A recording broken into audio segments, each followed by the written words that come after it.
দর্শকের বিষয়ে আরও জানাতে জাতীয় বার্ন ও প্লাস্টিক সার্জারি ইনস্টিটিউট থেকে আমাদের সঙ্গে সরাসরি যুক্ত হচ্ছেন তানজিলা আফসানা।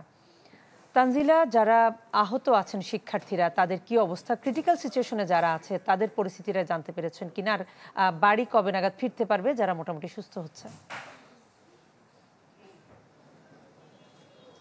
আমি যেখানে রয়েছি সেখানে কিছুক্ষণ আগে আমার কাছে তথ্য এসেছে যে এখানে একজন মারা গেছেন, যিনি 70%ই একদম বার্ন ছিলেন, এবং এখানে যারা রয়েছেন তাদের মধ্যে 15 জনকে সুস্থভাবে ফিরে যাওয়ার কথা বলা হয়েছে।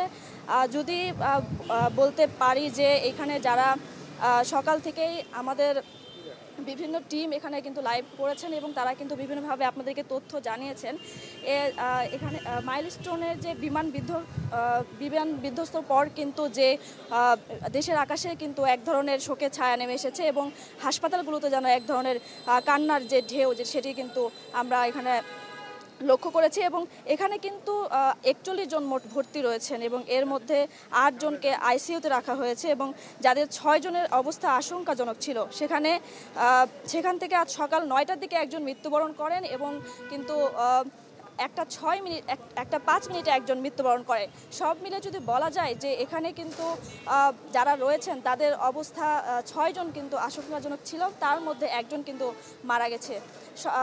সব মিলে আপনাদেরকে এটা জানিয়ে রাখি যে এই যে যারা শিশু যারা রয়েছেন তারা কিন্তু তাদের যে চিকিৎসার টিম রয়েছে বিদেশে থেকে, সেখান থেকে কিন্তু টিমরা তাদের সাধ্যমতো চেষ্টা করছেন তাদেরকে সুস্থ করার জন্য। কণা, এই ছিল আমার কাছে সর্বশেষ। তানজিলা, আপনাকে ধন্যবাদ। দর্শক, আমাদের সঙ্গে আরও যুক্ত আছেন মাইলস্টোন স্কুল থেকে আশরাফুল আলম আকাশ। আকাশ, প্রচুর উৎসুক জনতার ভিড় আমরা দেখতে পাচ্ছি সেখানে, কেন এসেছেন তারা, কি বলছেন? কর্তৃপক্ষের, মাইলস্টোন স্কুল কর্তৃপক্ষের কোনো বিধিনিষেধ আছে কিনা এই বিষয়ে?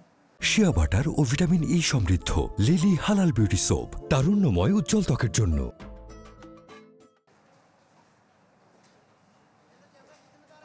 মূলত বলতে গেলে বেশ কয়েকদিন ধরে ঢাকার বিভিন্ন জায়গা থেকে মাইলস্টোন স্কুল অ্যান্ড কলেজের যে ঘটনাটি ঘটেছে, এই ঘটনার পরপর আমরা দেখেছি অনেক উৎসুক জনতা আসলে গেটের সামনে এসে ভিড় করছিল। তবে এতদিন পর্যন্ত কর্তৃপক্ষ খুব কড়াকড়ি থাকলেও আজকে আমরা দেখতে পেরেছি যে যারা স্কুল কর্তৃপক্ষ আছে তারা মূলত ঢাকার বিভিন্ন জায়গা থেকে যারা আসছেন তাদের কথা চিন্তা করে তাদেরকে স্কুলের ভেতরে প্রবেশ করার জন্য অনুমতি দিয়েছেন।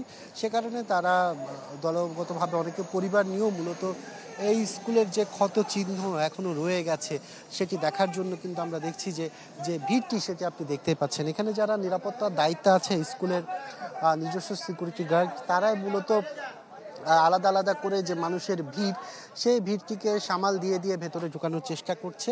যেহেতু আসলে ছোট একটি গেট আছে, সেই একটি গেট দিয়ে প্রচুর মানুষ থাকাতে বাইরে তারা কিছু মানুষকে ভেতরে ঢুকিয়ে আবার তাদেরকে বের করে পরবর্তীতে আরেকটি গ্রুপকে মোটামুটি তারা দেখানোর চেষ্টা করছে। আর যারা উৎসুক জনতারা এখানে এসেছেন বিভিন্ন জায়গা থেকে, তারা বলছেন আসলে এই ধরনের হৃদয়বিদারক ঘটনা তারা কখনো কল্পনাও করতে পারেনি। আর প্রতিদিন যেভাবে এখনও যারা চিকিৎসাধীন আছে তারা যেভাবে মৃত্যুর খবরগুলো শুনছেন, তাদের আসলে হৃদয় কেঁপে উঠছিল। সে কারণে আসলে এই ঘটনাস্থলটা দেখতে এসেছে তারা। কারণ বাংলাদেশের ইতিহাসে এই ধরনের ঘটনা কখনো ঘটেনি, এতগুলো শিশুর প্রাণ এভাবে যে ঝরে গেছে এটি আসলে কোনো মানুষই এখন পর্যন্ত মেনে নিতে পারছে না। আর আপনি দেখতে পাচ্ছেন যে স্কুলের যে ক্ষতচিহ্ন এখনও ঠিক আগের মতোই রয়ে গেছে। এখানকার যে উদ্ধার অভিযান থেকে শুরু করে সার্বিক যে কার্যক্রমগুলো সেগুলো কিন্তু এখন পর্যন্ত শেষ হয়েছে। আর আমরা দেখছি মূলত এই জিনিসগুলো দেখার জন্য এখানে যারা মানুষজন আছেন তারা কিন্তু এখানে আসছেন। অনেকেই কিন্তু আমরা দেখছি যে পরিবার নিয়েও কিন্তু এখানে আসছেন, তাদের ছোট ছোট সন্তানদের নিয়ে এই বিধ্বস্ত যে জায়গাটি সেইটি দেখার জন্য মূলত তারা এখানে আসা শুরু করেছেন। আর এখন পর্যন্ত নিহতের যে সংখ্যাটি সেটি নিশ্চয়ই আপনি জানেন যে এখন পর্যন্ত 33 জনের মতো কিন্তু মারা গিয়েছে, যে সংখ্যাটা আরও দীর্ঘ হবে বলেও আশঙ্কা করছেন এখানকার যারা আসছেন তারা। কণা। আকাশ, আপনাকে ধন্যবাদ। দর্শক, আশরাফুল আলম আকাশ আমাদের সঙ্গে যুক্ত হয়েছেন মাইলস্টোন স্কুল থেকে, এর আগে বার্ন ইনস্টিটিউট থেকে আমাদের সঙ্গে যুক্ত হয়েছেন তানজিলা আফসানা।